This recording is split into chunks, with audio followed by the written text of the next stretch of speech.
Surabaya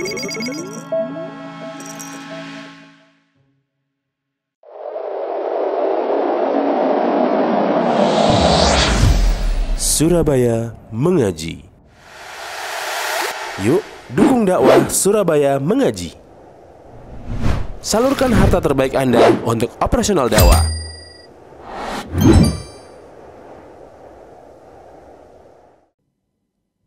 Rasulullah sallallahu alaihi wasallam di dalam hadis yang diriwayatkan oleh Imam Muslim dari Anas bin Malik radhiyallahu anhu, huffatil jannah bil makari wa huffatin nar bis syahwat.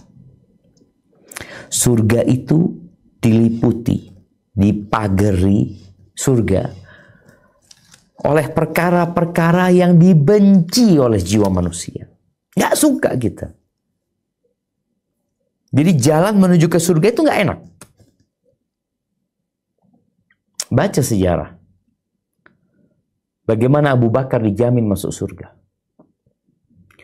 Bagaimana Umar dijamin masuk surga.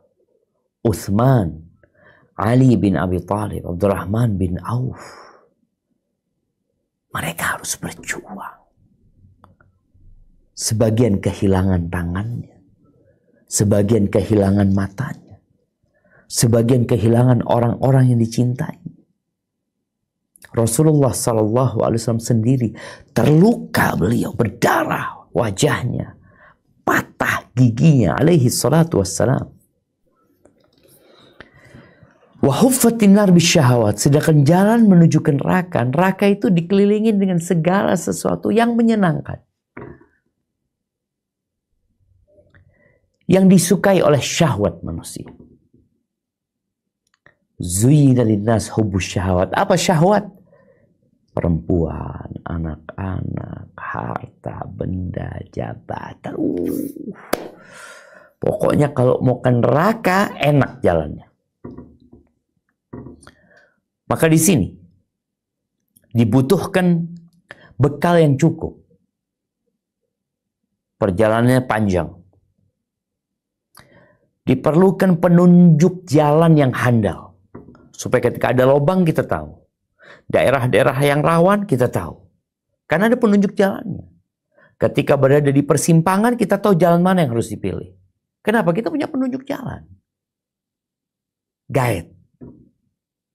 Ya bagaimana ketika kita datang ke sebuah daerah yang kita nggak ngerti, kita perlu penunjuk jalan.